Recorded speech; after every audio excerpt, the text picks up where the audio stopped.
In the quiet hours when doubt whispers loudest, remember this. You were not born to fit within lines drawn by others. You were meant to blur them, to stain the canvas with your truth.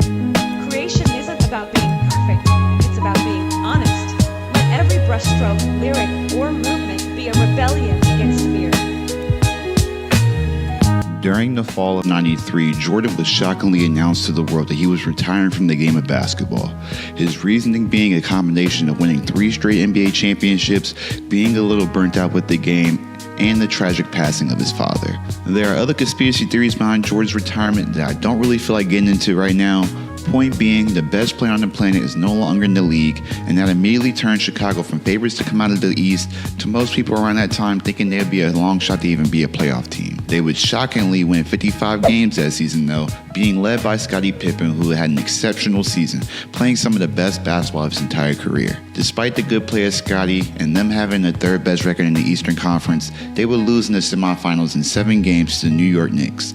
They finally got over that hump and they beat the Bulls. The 93-94 Knicks would start the regular season off strong, winning the first 7 games of the regular season. But by the 19th game of the season, in the game against the Lakers, they would lose their starting point guard Doc Rivers for the season, with him tearing ligaments in his left knee. That wouldn't be the only injury the Knicks would have to work through this season. Charles Smith and 2nd-round pick Herbert Davis would miss parts of the regular season with injuries as well. Even though they had to deal with injuries all season in a very thin backcourt at times, they would be able to overcome the inconvenience of missing their key players thanks in part to a mid-season trade. The Knicks would send Tony Campbell, a capable scoring forward, and a 1st-round pick to Dallas for Derek Harper, who would fill in for Doc Rivers as the new starting point guard. Derek Harper was such a perfect fit for the Knicks. He was a defensive stopper, a floor general, a reliable scorer, a playmaker, and a veteran presence.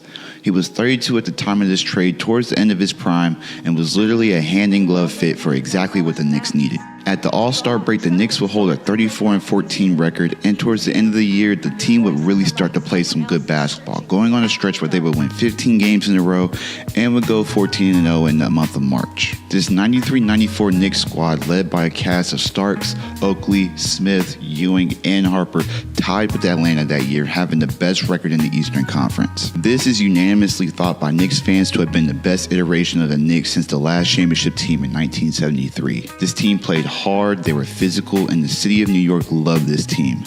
They finally took out Chicago, dethroning the reigning 3-time NBA champions. Yeah, Jordan wasn't on the team, he retired, but if I were to put myself in the shoes of a Knicks fan during that period of time, losing Game 7 would have been absolutely inexcusable. It's one thing to lose to Jordan, everybody lost to Jordan, but to lose to the Bulls without MJ on the team? Nah. I wouldn't have put up with that. Like, were the Knicks ever going to get over that hump and beat the Bulls? Well, they did that year and made it back to the Eastern Conference Finals, where their soon-to-be rival Indiana Pacers were waiting for them to go to war. This Pacer team actually took out Atlanta in 6 games, where in Game 6, they sent Atlanta home with a 19-point beatdown. Both teams would protect their home floor the first 4 games of the series, making it 2-2 before heading into Game 5 in the Garden. In Game 5, Reggie Miller would go bananas in the 4th, with this being the infamous Game 5 where Spike Lee would get blamed for the Knicks' loss because he trash-talked Reggie. By Dale Davis. There's Miller. Swings away and hits. Reggie Miller is on fire. Miller open again. His foot on the line. That's a 2-pointer. It's the passer not getting low enough below the free. Look at this shot. And he hits it. It's a 3-pointer for Reggie Miller. The travel on the key. Miller pops and hits again. 35 for Reggie Miller. This legendary performance would give the Pacers a chance to close out the series and go to their first ever NBA Finals in franchise history in front of their home fans. With their backs against the wall, the New York Knicks would head into Market Square Arena, where the Indiana Pacers played their home games at the time, and would pull out a 7-point win behind John Stark's 26 points. This would set up a deciding Game 7. A sellout 19,763 fans were jammed into MSG for one Sunday night, probably the biggest game at MSG in over 20 years. The atmosphere was electric and tense. At one point during the 3rd quarter, the Knicks would fall behind by 12 points, which at that point in time, head coach Pat Riley would later admit he was concerned and felt the pressure of the moment. If the Knicks lost that game, they would have lost 4 of the last 5 games of this series. They started up 2-0. This type of collapse in front of their home fans would have been absolutely devastating. However, they would come all the way back from a deficit and eventually took the lead during a stretch in the fourth quarter. However, with around 34 seconds left in the game, the Pacers would take a 90-89 advantage after two Knicks players overreacted to Reggie coming off of a screen, and Haywood's workman would make a beautiful pass to Dale Davis, and Dale would barely score over Pat Ewing, who nearly rotated over in time to clean up the mistake. The Knicks would call a timeout, and this is how the next possession would play out. Ewing with the pick. Here's Starks. John Starks with the three. Ewing puts it down. And the Knicks by one. Patrick Ewing would put back a missed John Starks layup attempt to give the Knicks a 1-point lead.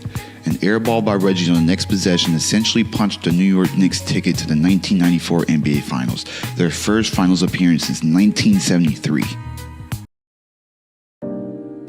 Waiting for them would be a feisty Houston Rockets team who had beaten their Western Conference Finals opponent in a stress-free 5 games. Houston had a good regular season. They started the year 15-0 and won 22 of their first 23 games that season. They would end up posting a 58-24 record for the year, which would be the second best record in the Western Conference to the 63-win Seattle Supersonics, the team that eliminated them the previous season in the semifinals. This iteration of the Houston Rockets was built around Hakeem Olajuwon, who actually would win the MVP award this season, the first player born outside of the United States to win that award. For the season, he would average 27 points, 12 rebounds, a little over 3.5 assists per game, while playing on average 41 minutes a night. Barkley edged him out for the MVP award last season, but this year it was no debate. Hakeem deserved the MVP award this year. Robert Horry, Vernon Maxwell, Otis Thorpe, and Kenny Smith would accompany Hakeem in the starting lineup. This Houston team was known for their strong defensive-focused style of play. They held the second best defensive rating that season, with Olajuwon being one of the greatest defensive players this league has ever seen. For the season, Olajuwon would average nearly 4 blocks per game and over a steal and a half per game. And this wasn't an anomaly. If you look back at Hakeem's basketball reference page, he had numerous years where he had this type of production on the defensive side of the floor. Other than Hakeem's fancy footwork in the post, nothing about this team was flashy on the offensive side of the floor. But they were efficient, and they had a lot of three-point shooting surrounding Olajuwon, making it tricky at times to try and double him in the post when Houston guards were hitting their shots. Houston would match up in the first round against the Portland Trailblazers and would make quick work of them, winning the series 3-1. The next round, however, they would match up against last season's MVP and NBA Finals runner-up Charles Barkley and the Phoenix Suns. With Seattle getting upset in the first round by the 8-seeded Denver Nuggets, this pretty much was the Western Conference Finals. Whoever won this series was heavy favorites in the next round. Houston would drop the first 2 home games of this series, making them down 0-2, with the next 2 games being on the road in Phoenix. Both of the games they lost at home, they held decent-sized leads, but Phoenix would come back and win. After losing Game 2, Houston fans thought this series was a wrap. The Houston Chronicle would actually title the front page of their newspaper Choke City, referencing how the Houston Rockets would blow their big leads in back-to-back games. However, when the series shifted to Phoenix, Houston would win both Game 3 and Game 4 by double digits, setting up a very interesting Game 5 back at the Summit, where Houston would actually run Phoenix out of the gym, winning by 23 points. They went from losing the first 2 games of this series and the city labeling them as chokers to being up 3-2 with the chance to send home the reigning Western Conference champs for the summer. However, Phoenix would lock back in Game 6 and protect their home court, setting up an all-or-nothing Game 7. In Game 7, Hakeem would have a ridiculous 37 points and 17 rebounds, along with Sam Cassell contributing 22 points off the bench to help lead Houston past a really good Phoenix Suns team. This would set up a Western Conference Finals matchup between the Houston Rockets and the Utah Jazz, and like I said earlier in the video, Houston would do away with Utah in a quick 5 games, despite the controversial Game 4 ending. In Game 4 of the Western Conference Finals, Houston would hold a 2-point lead with around 13 seconds left in the game. When the ball was inbounded, the clock would not start for 8 seconds. Despite the extra time added for the Jazz, they wouldn't be able to capitalize, giving Houston the 3-1 series lead. This infamous game was given the nickname Clock Game, and 2 nights later in Game 5, Houston would finish the job at home. Hakeem versus Ewing. This matchup was hyped with being the rematch of the 1984 College Basketball Championship, where Pat Ewing's Georgetown Hoyas would get the better of Hakeem's Houston Cougars 84-75. Both big men were still seeking their first NBA championship. They both had outstanding careers so far, but they were both missing a ring on their resumes. This would be Patrick Ewing's first NBA Finals appearance, while Hakeem actually played in the 1986 NBA Finals, losing to Larry Bird and the legendary Celtics team. Winning this Finals will also be the first time Houston Houston would win an NBA championship in its franchise's history. The city of Houston around this period of time was actually starving for a championship.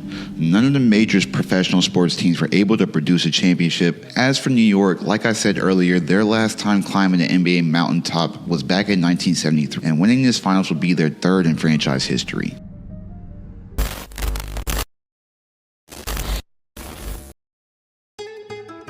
To begin the series, both teams will look to be a little nervous. This is both teams' first finals appearance in a long time. The Knicks would be the first team to settle into the game, grabbing a 5-point lead early.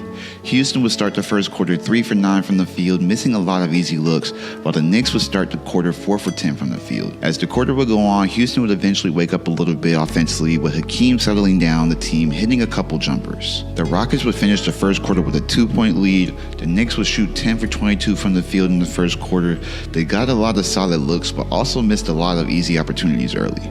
Same for the Rockets, who shot a similar 11 to 23 from the field. I anticipate both teams settling in offensively as the game goes on. Hakeem had 11 first quarter points, while Ewing finished the first quarter with 6 points. The second quarter will start off similar to the first. Both teams' defenses are tough to score on, so points are a scarcity right now. But as the quarter went on, the Rockets would eventually find some type of offensive rhythm, with a stretch in the second quarter where they would convert 5 of their next 6 shot attempts. The only player really scoring consistently for the Rockets so far is Hakeem Olajuwon and Carl Herrera, who came off the bench for the Rockets and is providing solid minutes for them. The Knicks are struggling to find consistent offense outside of Patrick Ewing. The only other Knicks player providing some type of offense is Charles Oakley, who hit a few mid-range shots when the Rockets decided to leave him open. The Knicks' strategy so far guarding Hakeem is they're trying their best to deny Hakeem the ball on the defensive side of the floor by fronting him in the post. They honestly can't allow Hakeem to catch the ball in the post, because if he gets his hands on it, there pretty much isn't nothing the Knicks players can do. He's killing them right now. Hakeem would end the first half with 19 points while only missing 4 shots in the entire half.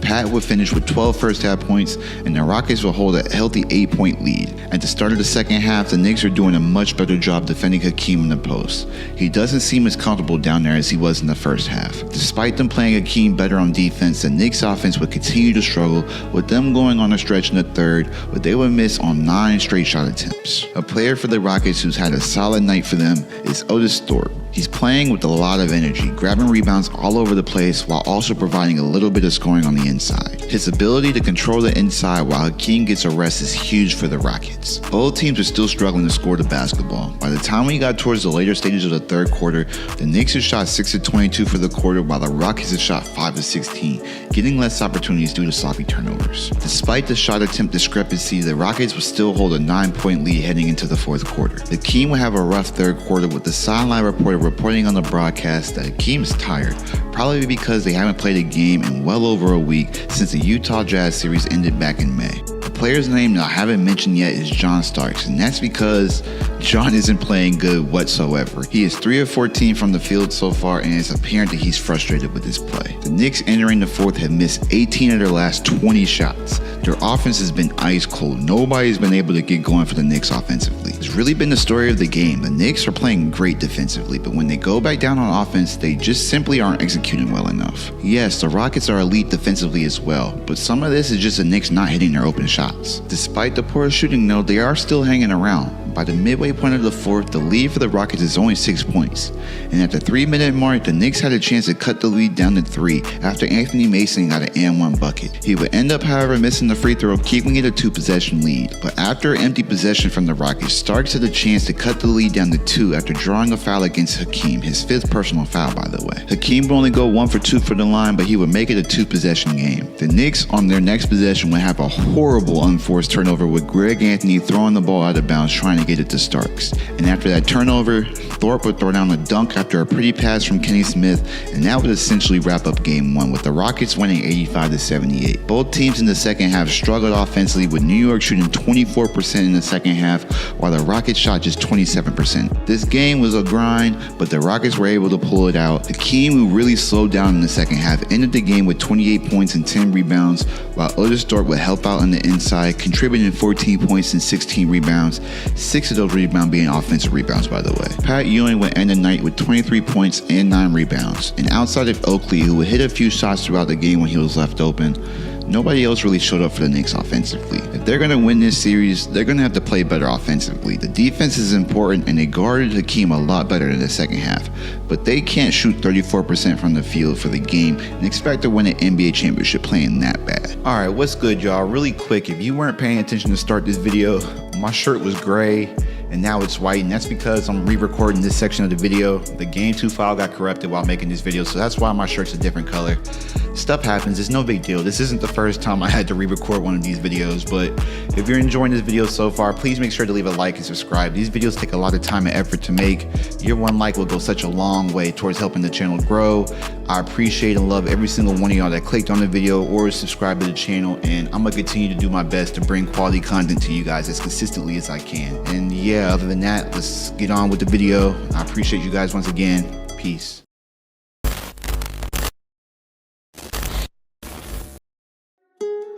At the start of Game 2, both teams are playing much better on offense, especially the Knicks, who so far has been making it a point to score the ball inside. The Knicks would score on 8 of their first 12 shots of the game. Despite the good start from the Knicks, the Rockets would keep pace with Hakeem having another good start. They would start shooting 7-11 from the field themselves. As the quarter would go on, though, the Knicks defense would begin to settle in, forcing the Rockets on a stretch where they would miss 5 straight shots. Ewing so far has been holding his own one-on-one with Hakeem. There's been times where Hakeem has gotten the better of him, but Pat's winning some of these battles too. The Knicks so far haven't sent the double team yet. They're trying to play solid and collapse when Hakeem puts the ball on the floor, almost playing a cat and mouse game with him. The Knicks' transition defense this game so far has been impressive. They are not letting Houston get anything in transition off of a miss. Every time you think the Rockets have a chance to get an easy look, they cut the ball off nearly every time. At the end of the first, the Knicks will hold a 24-20 lead. John Starks, who has looked a lot more composed here in Game 2, would lead the Knicks in scoring with 8 points. He hasn't tried to force anything, he's letting the game come to him. So far he's been awesome. Ewing would end the quarter with just 4 points, while Hakeem would end the quarter with 7 points, shooting just 3 of 7 from the field. We talked about Pat guarding Hakeem earlier on, but so far the player the Knicks has who's given Hakeem the most trouble is Anthony Mason. His strong frame is knocking Hakeem off balance whenever he's trying to make his move.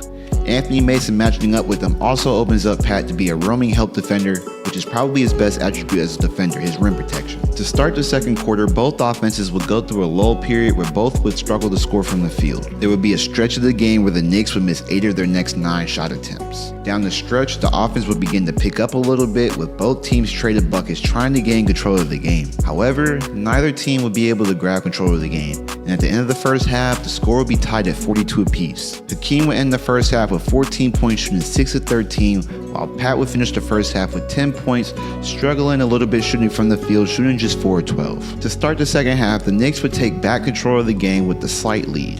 The Rockets would keep pace, and the Knicks lead would stay around 3 to 5 points as we move through the third quarter. As the third quarter would go on, John Starks would start to get going again.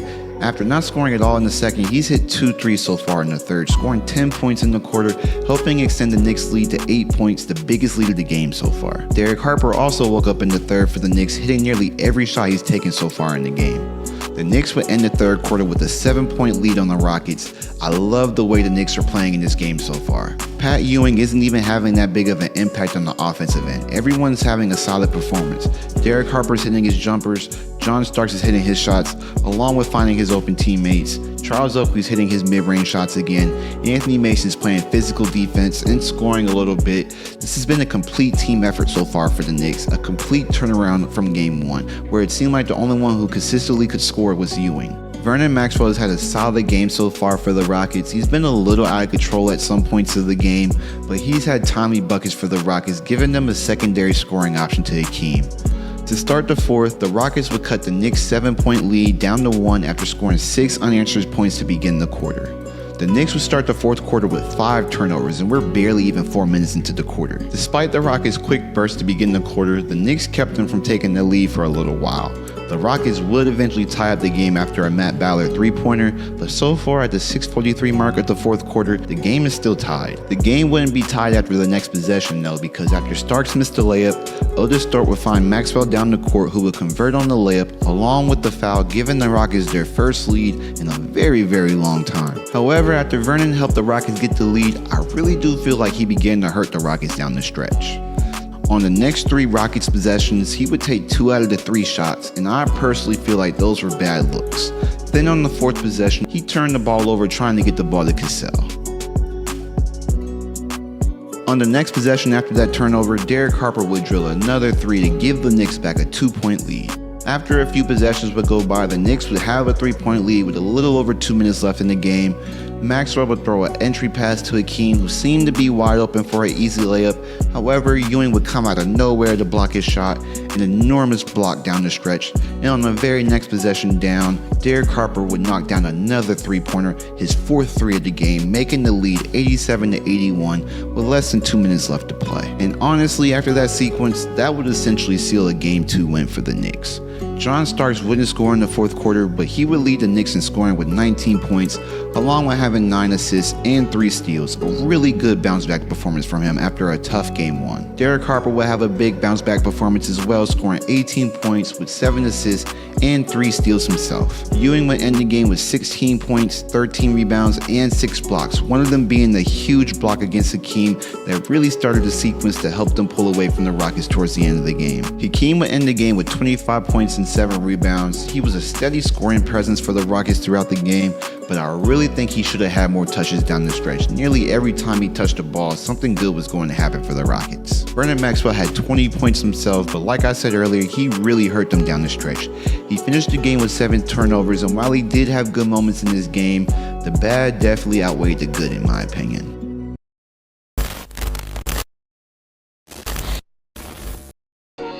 At the beginning of Game 3, the Rockets would get off to a quick 7-2 lead, with Pat Riley actually calling a surprisingly quick 20-second timeout, not liking what he's seeing from his Knicks squad so far. The quick timeout would not help the Knicks much because coming out of the timeout, the Rockets would continue their run, pushing their lead now to 11-2, forcing Pat Riley now this time to call a full timeout, trying to help his team settle into the game before the lead gets any bigger. Ewing would hit a couple shots coming out of that second timeout, hoping to jumpstart his team's offense so that they can close the gap a little bit on the Rockets' early lead. As the quarter would go on, eventually the Knicks' offense would begin to wake up. They would work their way back into the game after a slow start. They were probably a little nervous playing in the first finals game at MSG in 21 years. Robert Horry is at a quick start in Game 3. He already has 10 points in the first quarter alone after barely cracking double digits in the first 2 games. He would help the Rockets maintain an 8-point lead through the end of the first quarter. To begin the second, the Rockets would extend their lead to 12 points, the biggest lead of the game. They would actually begin on a 17-5 run while building on this lead, with the Knicks defense seeming to be on its heels, being a second slow in their rotations. Rookie point guard Sam Cassell, who actually replaced Kenny Smith, who was struggling down the stretch of Game 2, he's been a reliable second scoring option for the Rockets so far in the second. He's hit 2 threes already in this quarter. The Knicks offense this quarter is looking a lot like Game 1. They're taking really tough shots, not putting the Rockets into any scramble situations. If they want to get easier shots, they're going to have to move the ball more or get out in transition. After a timeout from Pat Riley, that's exactly what the Knicks began to do, going on a 6-0 run, cutting the lead down to 10, forcing a quick Rockets timeout. Both Hakeem and Ewing have had quiet first halves scoring-wise, with Hakeem only having 8 first half points, shooting 4 of 12, and Ewing only having 10 first half points, shooting 5 of 15 from the field. Despite them not scoring the basketball efficiently in the first half, both men have had huge impacts on the game. Hakeem would get doubled multiple times in the post in the first half, and his kickouts have led to multiple 3-point opportunities for his teammates, specifically Sam Cassell and Mario Elliott in the first half. The thing that's making it kind of confusing for Hakeem, however, is the Knicks aren't doubling him every time he catches the ball in the post. They aren't even doubling him every time he puts the ball on the floor. They're keeping him guessing, playing a cat and mouse game with him in the post. And as for Ewing, he has 4 first half blocks, including this exciting sequence to end the first half. Final seconds. Gets it down. Oh, what a save! Ewing with the rejection.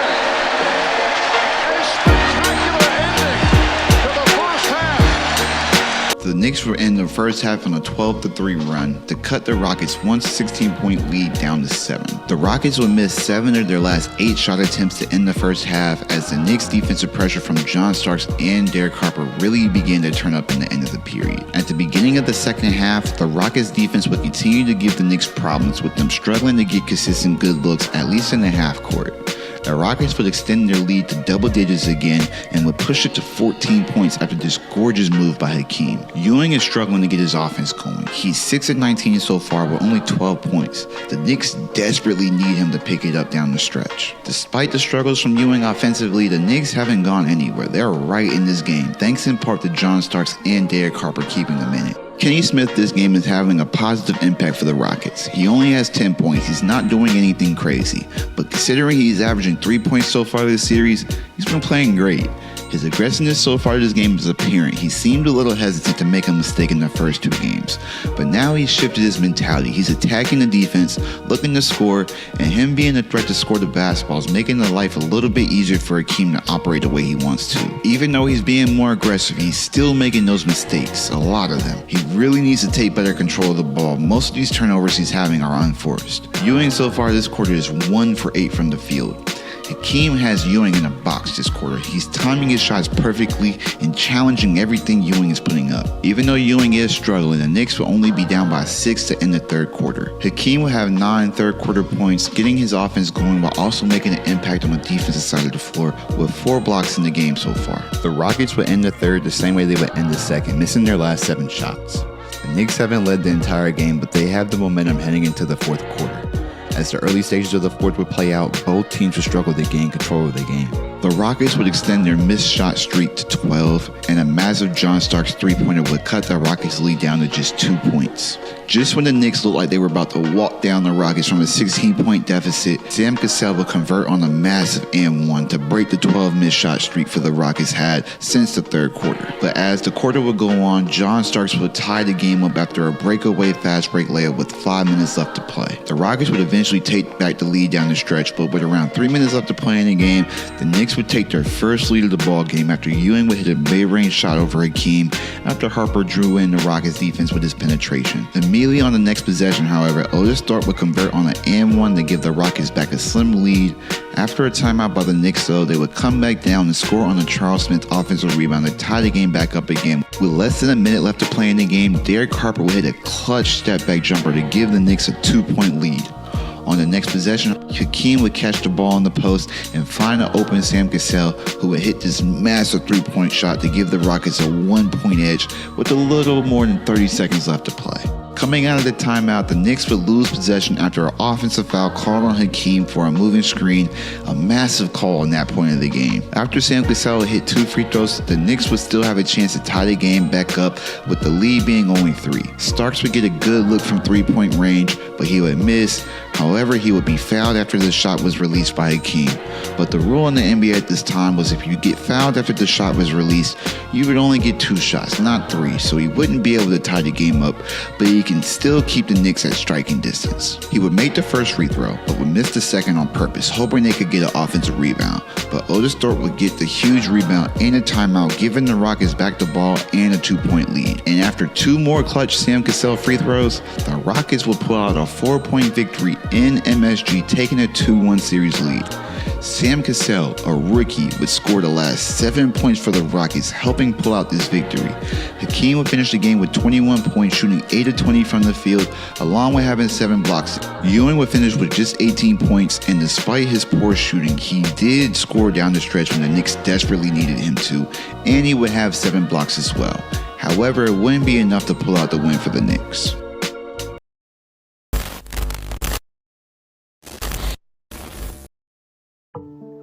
At the beginning of Game 4, it's apparent that the Knicks' game plan is to get out and transition anytime they got the chance to. They're not a great half-court team on offense. The strength of their team is their defense. So the best way to combat poor half-court offensive execution is to create offense with your defense. The Knicks would get off to a quick start with Charles Oakley having his fingerprints all over the game early so far. They would force the Rockets to take a quick 20-second timeout before the lead got too big. Oakley would have a great start for the Knicks, but would pick up his second foul early, so he would have to go to the bench for a little while, but he has no doubt set the tone for how he wants his Knicks team to play tonight. The Knicks at the midway point of the first quarter will hold a 13-2 lead. Their defense has been suffocating so far. The Rockets haven't even been able to get off a good shot yet. Rudy would have to call another timeout with the momentum seemingly to be fully on the Knicks side early. They have doubled the amount of shot attempts in the Rockets so far. The Knicks will hold the Rockets to 2 points for the majority of the first quarter. The Knicks defense is good, yeah, but the Rockets are also making the defense look really good, honestly. They're being sloppy with the ball, and they aren't moving the defense, and the shots that they're taking are not good. They wouldn't score their third point till a ref called a tech on Derek Harper for chirping at Sam Cassell at the end of a possession towards the 4-minute mark of the first quarter. I guess Derek Harper woke up Sam Cassell with all that chirping because he would begin to settle down the Rockets, hitting a few shots, helping spark a 12-2 run for the Rockets, cutting the lead to just 5 points to end the first quarter. Ewing would end the first shooting 2 of 8, struggling again from the field, while Hakeem would have a decent start shooting 3 of 6 from the field himself. As the second quarter began to play out, the Knicks' lead would fluctuate between 6 and 9 points, with both teams not shooting the greatest. The Knicks would eventually get the lead back to double digits by the midway point of the second, thanks to the Rockets' offense continuing to be stagnant. The Rockets haven't even scored 20 points yet, and the half is almost over. After a timeout, however, around the 4-minute mark, the offense for the Rockets would begin to wake up again. Vernon Maxwell would jumpstart the offense, and the rest of the Rockets began to follow. They would convert on 4 straight shot attempts and 6 of their last 8 shots. By the end of the first half, the Rockets would be able to cut the once double-digit lead for the Knicks, now down to 7. Ewing would end the first half with 8 points, shooting 4-13 from the field, while Hakeem would end the first half with 10 points, shooting 5 of 9 from the field. The Rockets as a team would pick up their shooting towards the end of the period, but they still finished the first half shooting just 36% from the field, while the Knicks as a team would shoot just 41% from the field. Down the stretch of the first half, the Knicks didn't finish the half strong. They began to take bad shots, and their defensive intensity wasn't the same. They allowed the Rockets to get back into the game, rather than stepping on their necks when they had the chance to. At the start of the second half, both teams would again have a slow start. This honestly seemed to be a theme this series.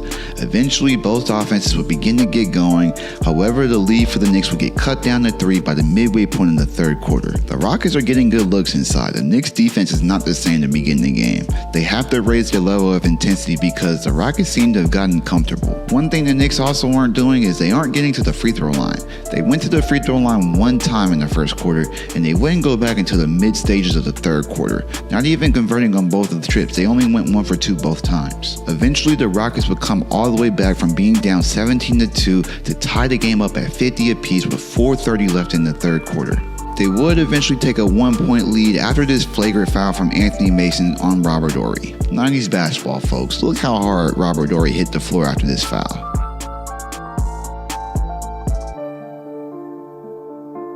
Anyways, the Rockets are in the middle of a 14-1 run. They've taken a 6-point lead at this point, and the Knicks are showing no signs of life on the offensive side of the floor. But around the 2-minute mark, the Knicks offense would finally break through. John Starks would break the dry spell, and Derek Harper's 3 would give them back a 1-point lead towards the end of the period. The Rockets would eventually take back the 1-point lead at the end of the third after a Matt Ballard 3-pointer made the score 61-60. Hakeem, after 3 quarters, would have 18 points, shooting 9 of 14 from the field. He's had a great game so far. He's playing under control and efficiently. However, Hakeem so far in the fourth this series, he's really struggled. In games 1 through 3, in the fourth, Hakeem has shot 2 for 11 from the field. I'm not sure it's because he's tired by the time the fourth quarter comes around or what, but if the Rockets want to pull this game out, they're going to need Hakeem to do more offensively in the fourth. He would provide that for Houston immediately to start the fourth quarter, hitting a nice turnaround jumper in the corner. He looks to have more energy in the fourth quarter than in the previous fourth quarters this series. Outside of Hakeem, however, the Rockets aren't getting much scoring from anybody else to begin the fourth. And the broadcast just said that Robert Horry will be ruled out the rest of the game with the back spasm he suffered after that fall. A huge loss for the Houston Rockets. The Knicks would get the lead thanks to Houston not being able to play defense without fouling. A lot of the Knicks' points are coming off of free throws. At around the 4-minute mark, Ewing would miss 2 big free throws. However, the Knicks' Charles Oakley would get the offensive rebound off of a miss, and John Starks would hit a massive 3-pointer to force Rudy Tomjanovich to call a timeout. The lead for the Knicks is now 6 points. After a few possessions would play out, John Starks would hit another massive 3-pointer, now pushing the Knicks' lead to 7 with around 2:30 left to play in the game. That 3 would force another timeout by Rudy Tomjanovich. Nobody else for the Rockets seemed like they can create any offense. It's been Hakeem Hakeem all quarter. He has 12 points in the quarter so far, but it doesn't seem like it'll be enough. However, Ewing would pick up his 6th personal foul after this Hakeem turnaround jumper, and the Knicks lead is now only 5 points. This game is far from being over. The Rockets are definitely still in it. However, John Starks would just take this game over. He would repeatedly attack the basket, getting to the free throw line in back-to-back possessions to help the Knicks stretch back their lead to 7. The Rockets had their chances, but literally nobody else would help Hakeem in the fourth quarter. He had 14 fourth quarter points and 32 points for the game, but everybody else on the Rockets really let him down tonight. Nobody else had a good shooting night. The Knicks would end up pulling out Game 4 91-82, tying the series at 2 apiece. John Starks and Derek Harper were the stars tonight for the Knicks, with Starks having 20 points and Harper having 21 and hitting 5 3-pointers. Ewing had another rough shooting night from the field tonight, shooting just 8 of 28 from the field, but he had 15 rebounds and the Knicks got the win, so I'll give him a pass. He had good moments, but Hakeem has really been giving him a lot of problems this series.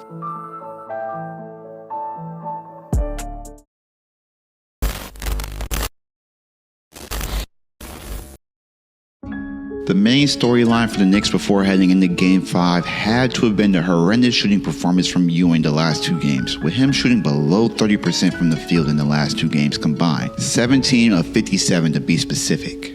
The Knicks were fortunate enough to sneak a Game 4 win thanks in part to the guard play of Derek Harper and John Starks, who both had excellent series so far. But if the Knicks want to win this series, flat out, Ewing is just going to have to play better. He's playing good defense, he's getting the boards, he's cleaning up the glass, but he's the best player on this team. He is going to have to shoot better if the Knicks want to win an NBA championship. As for the Rockets, Hakeem finally had a fourth quarter period where he was productive to his expectation, but his teammates let him down. If the Rockets don't want to go home down 3-2, they're going to need someone other than Hakeem to step up and help with the scoring load. Hakeem is great, but he can't do it all on his own. Game 5 will begin the same way all the other games have played out so far. Both teams had slow starts on the offense and in the floor, with both teams shooting 2 of 7 from the field. As the quarter would go on, the teams would begin to loosen up and the offense would start to flow. No players really standing out in the early stages of the first sub. The Knicks would be the first team to grab control of the game a little bit. They're playing a fast-paced style of basketball. They already have 10 fast break points in the first. The Rockets' transition defense hasn't been the best, and the Knicks are looking to exploit that weakness. Even during dead ball situations, you can see the Knicks trying to create quick offense, keeping the Rockets on their heels. They would build a 6-point lead early, but the Rockets would close the quarter strong, cutting that 6-point lead down to 1 before the end of the first quarter. Hakeem had 6 points early in the first, while Ewing had a quiet first quarter, only scoring 4 points, not taking that many shots throughout the period, only going 2 for 6. At the beginning of the second quarter, Carl Herrera would come off the bench for the Rockets and provide good minutes. He had a good game in Game 1 and looked like he was going to have another good one here in Game 5, starting 4 for 4 from the field with 9 points. He's the leading scorer actually for both sides so far. In the middle of the second quarter, coming out of a commercial break after Anthony Mason got called for a charge against Chris Gent, the game would be interrupted due to the O.J. Simpson car chase, the first interruption of the broadcast. 30 for 30 did a unique documentary covering June 17, 1994, a date that was considered one of the craziest days in sports history. There would be multiple disruptions during the broadcast covering the O.J. Simpson's car chase. I wasn't even born during that period of time, so I can't really speak to much how huge of a story it was, but from the information I gathered from the documentary and doing some research about O.J. and the Nicole Brown Simpson incident, the story took over the world at one point. It was a big enough story for NBC to interrupt Game 5 of the NBA Finals when the series was tied 2-2. This was back in '94, so times were different. OJ was a huge celebrity, so that could be a contributing factor as to why the story got so big as it did. However, I can't even imagine this ever happening again. With the power of social media and the numerous mainstream news outlets, interrupting the broadcast of an NBA playoff game in today's era would just seem unnecessary. Anyways, when NBC switched back to the broadcast, Mario Elie would be at the free throw line shooting free throws, tying the game up at 34 apiece with a little over 5 minutes left in the half. Patrick Ewing is having a much better shooting night in this game than he did the last 2 games. He's 6 of 11 so far in the game with 12 points, while also playing excellent defense on the other end of the floor. This is easily the best game he's had in the series so far. After another interruption from NBC's news station, we would return to the broadcast and see Anthony Mason upset with Hakeem after Hakeem tried to make a move in the post but actually elbowed him in the jaw. Mason would receive a tech for his reaction. However, on the very next possession, Mason would get fouled hard by Robert Horry. Maybe a retaliation from Game 4, I'm not sure. Robert Horry would receive a flagrant foul though, but things are beginning to get a little chippy between these two teams. I mean, they played 4 games against each other. This is Game 5. It makes sense. I'll get sick of my opponent too by this point. The Knicks would end the half on a 14-3 run, holding a 48-37 lead. Patrick Ewing and Anthony Mason would both have 12 first half points. They would help lead the Knicks to a 51% shooting first half. This is easily the best basketball I've seen the Knicks play all series, especially Ewing. His shots are going in. He's controlling the glass, controlling the paint. He's the main reason why the Knicks are in the lead right now. In the second half, the Rockets are trying to cut into the Knicks lead, but the turnovers are killing them. It's like they take a step forward and then they take 2 steps back. As the third quarter would play out, though, eventually they would be able to put together a 10-3 run to get the Knicks lead down to 6 with around 3 minutes left in the third. Hakeem has been quiet for most of the game, but he's beginning to warm up. However, if you were watching the broadcast at that time, that last Rockets run that you were watching, that would be the last little bit of third quarter action you would get. The newscast would take over the airway for the rest of that third quarter and half of the fourth quarter. When we finally return back to MSG, the broadcast would try to catch us up on what we missed. The Rockets would extend their 10-3 run to an 18-5 run to end the third quarter. Hakeem would have 8 points in that quarter alone, and the Knicks would currently hold a 1-point lead at the midway point of the fourth quarter. The Knicks will only shoot 25% from the field in the third quarter, going ice cold, but would start the fourth shooting 43%, trying their best to hang on to their slim lead. Immediately after the timeout, Hakeem would come and score on back-to-back possessions, giving the Rockets a 3-point lead with a little more than 5 minutes left in the game. He is taking over this game for the Rockets, and it looks like the Knicks are helpless when they're playing in one-on-one in the post. They're going to have to start to send help and force someone else on the Rockets to beat them. The Rockets have gone to Olajuwon on 4 straight possessions, and each time he's gotten the ball, the Rockets have gotten 2 points out of it. The Knicks are keeping pace with the Rockets on the other end thanks to the free throws from Charles Oakley, but they're going to have to start getting some stops. With a little less than 3 minutes left in the game, the Knicks would get that huge stop they needed, forcing the Rockets turnover, and on the next possession, Starks would hit a massive 3 to give them a 1-point edge with a little over 2 minutes left in the game. And that would be the last time the Rockets will hold the lead this game. The Knicks would go on to win Game 5 91-84. Ewing would end the game with 25 points, 12 rebounds, and 8 blocks, while Hakeem would end the game with 27 points, 8 rebounds, and a surprising 8 turnovers. Thorpe contributed 14 points, but other than him, Hakeem didn't get much help from his supporting cast. This was a massive win for the Knicks. At this point in history, only 2 teams in NBA history has ever gone down 3-2 and came back to win the finals. They would have to go back to Houston to close out the series, but the Knicks are 1 win away from their first NBA championship in 21 years.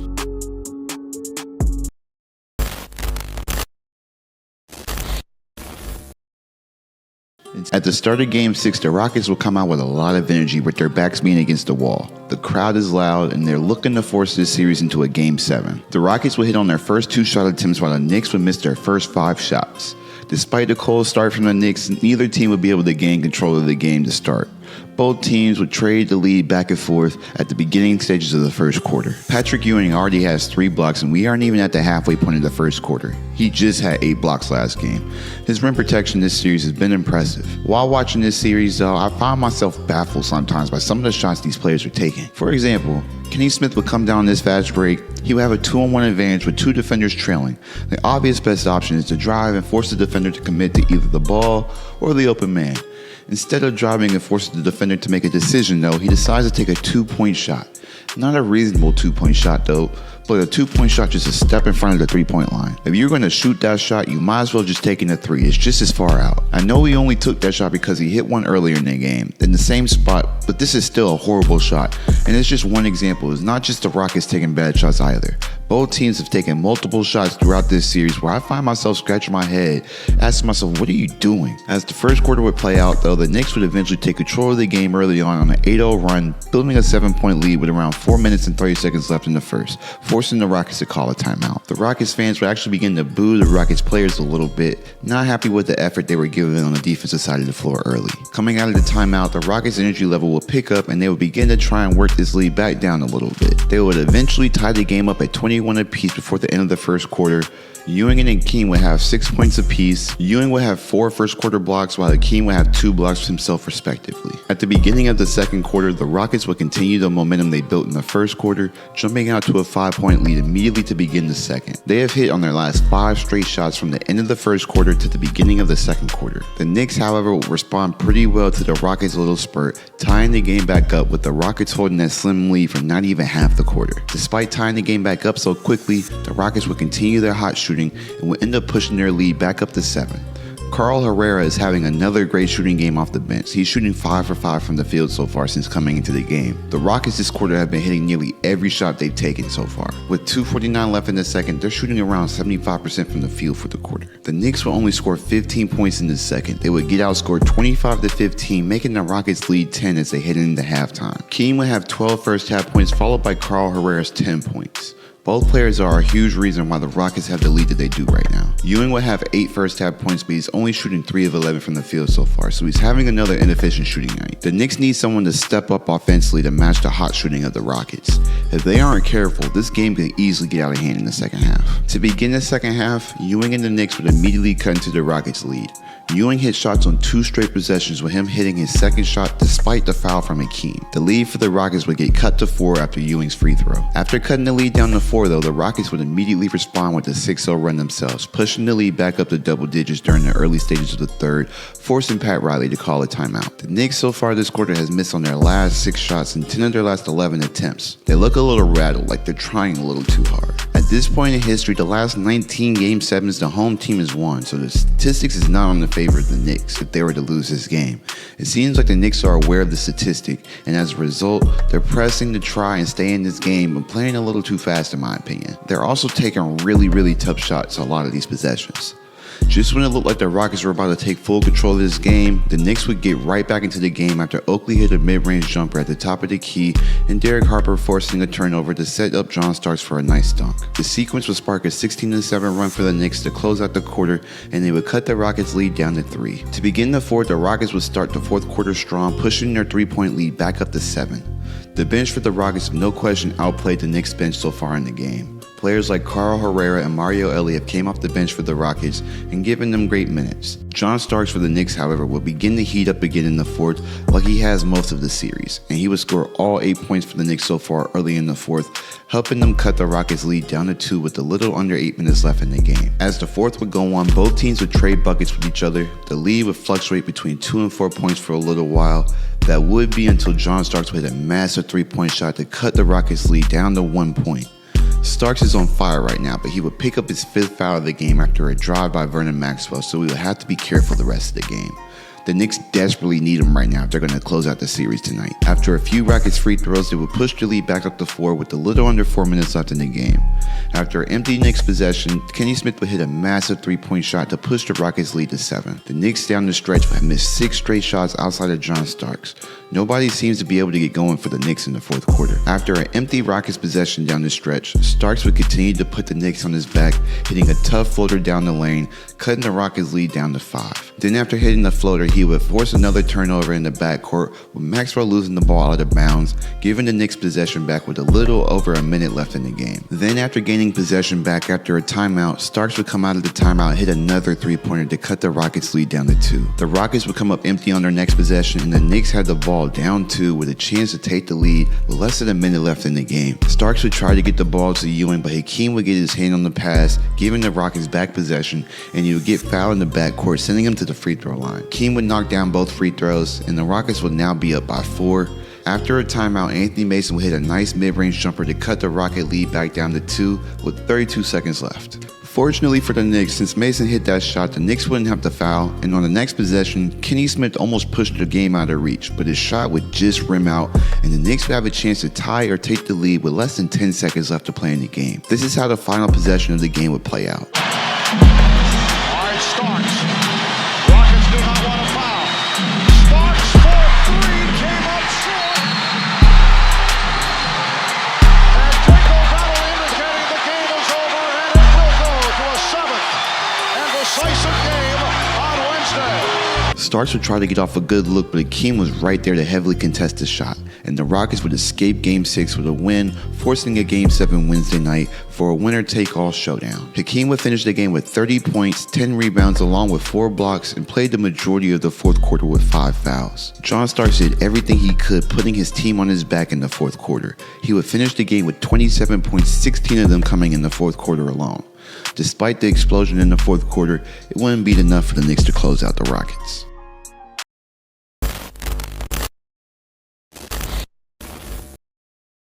I referenced this point a little bit earlier in the video, but at this point in NBA history, no road team has won a Game 7 in any round of the playoffs since 1982, 19 straight games to be specific.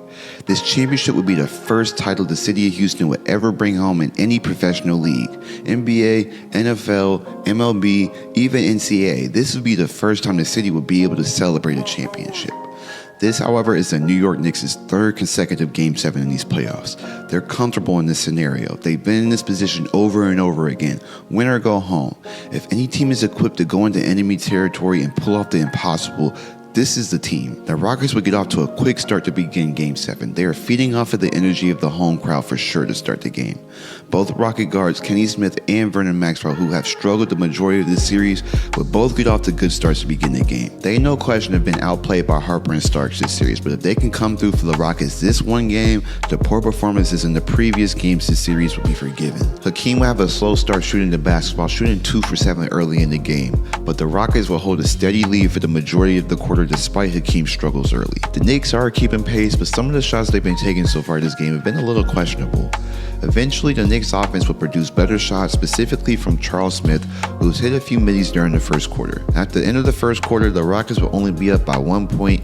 At the beginning of the second, the Knicks would take the lead quickly after Anthony Mason corner jumper, their first lead of the game. They have been on a 10-2 run since the first quarter, being broken by Otis Thorpe after he hit a nice mid-range shot above the free throw line.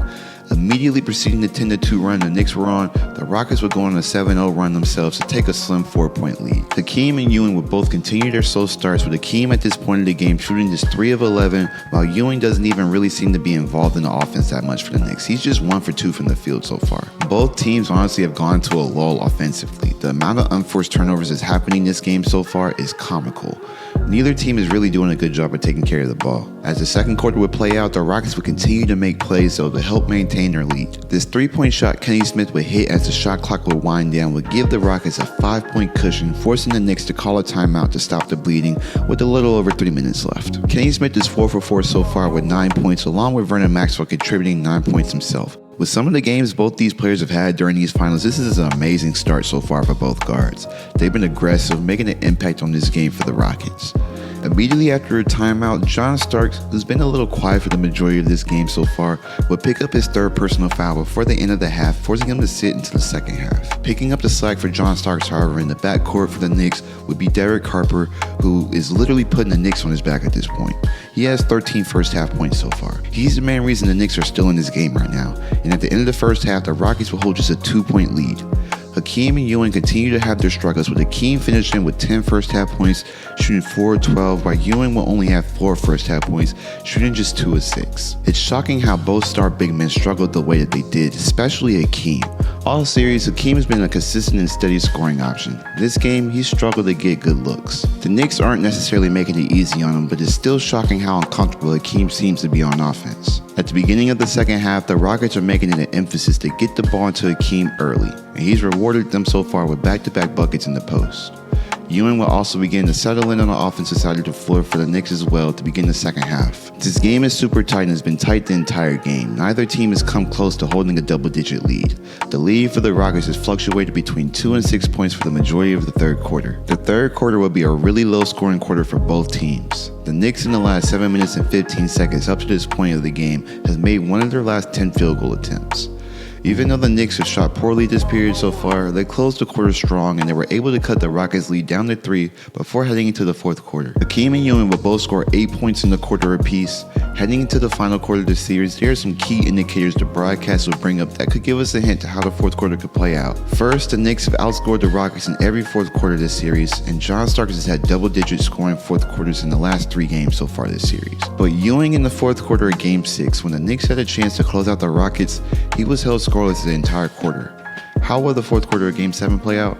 The fourth quarter will begin with John Starks picking up his 4th foul of the game. Not the biggest deal in the world, he has 2 more fouls to use up before he's done for the night, but still, him picking up that foul wasn't ideal. Starks is 1 for 8 for the game so far, but like I just said, in the last 3 games, he's come up huge in the fourth. Ewing will start the fourth quarter with back-to-back buckets. Both shots look good when he released them. He might need to be the player the Knicks ride offensively the rest of the way. Even though Ewing will have a good start to the fourth, the Knicks will begin to fall behind early. The lead is now 8 after a nice move by Sam Cassell with a little over 8 minutes left in the game. However, after a good shot from Oakley and a 3 from Greg Anthony, the Knicks would cut that 8-point lead down to 3 with a little over 6 minutes left.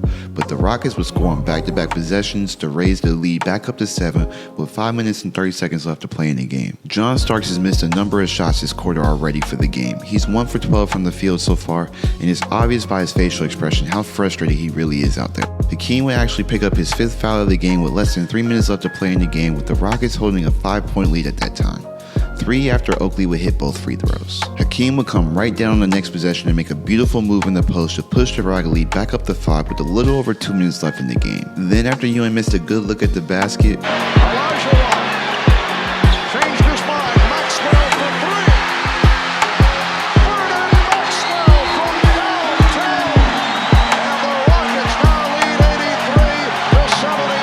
Vernon Maxwell hit a massive 3-pointer after a kickout from Hakeem in the post, pushing the Rocket lead to 8 points with a minute 48 left in the game. It's not looking good for the Knicks after that Maxwell 3.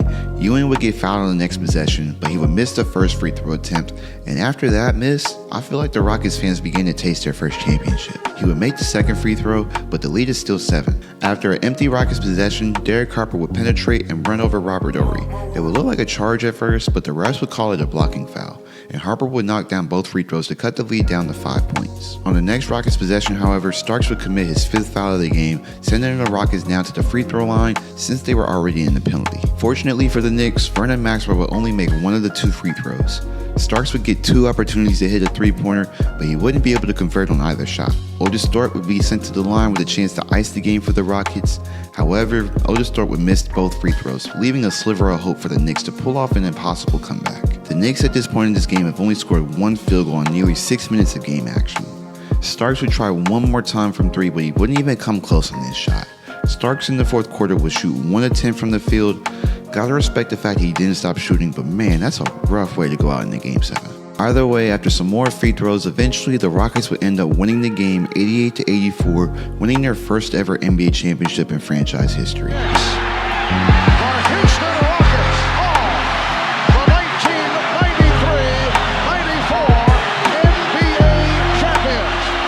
Hakeem would end the game with 25 points, 10 rebounds, 7 assists, and 3 blocks. He would play an excellent second half after being bottled up a little bit in the first. Vernon Maxwell would come up huge himself, adding 21 points while surprisingly having 0 turnovers in the entire game against a really good Knicks defense. If you were to go back and watch the series in its entirety like I did, be prepared to watch some ugly offensive performances because some of these stretches of these games, they were rough. Not to say I didn't enjoy watching these games. It was fascinating to watch the Hakeem and Ewing matchup and the chess match being played by both sides on how to defend these 2 dominant bigs. I would say Hakeem no doubtly won the matchup against Ewing, but Ewing definitely had moments this series where he looked dominant as well. However, there just weren't a lot of points being scored in these games. Both teams were known to have great defenses and both teams struggled mightily to create good offense. Neither team would reach 100 points in any game this series. Sports Illustrated would actually nickname this series Ugly Ball due to the lack of points being scored. The Rockets guards Maxwell and Smith would both shoot sub 40% from the field. Ewing and Starks would shoot sub 40% from the field, and there were multiple stretches in these games where both teams would go scoreless for very long stretches of time, often 7 to 8 minute stretches of not converting on a single field goal attempt. The lack of scoring in these games would cause the ratings to go down a little bit. Despite that though, I really did enjoy myself going back and watching this series. There was a lot of drama, high stakes basketball, there were no blowouts in any of these games. Both teams were evenly matched, the series could have gone either way. But as history goes on, fewer and fewer people will remember how close the Knicks really were to winning it all in '94. That's the end of the video though. If you stayed this far, thank you for watching and I'll see you next time. Peace.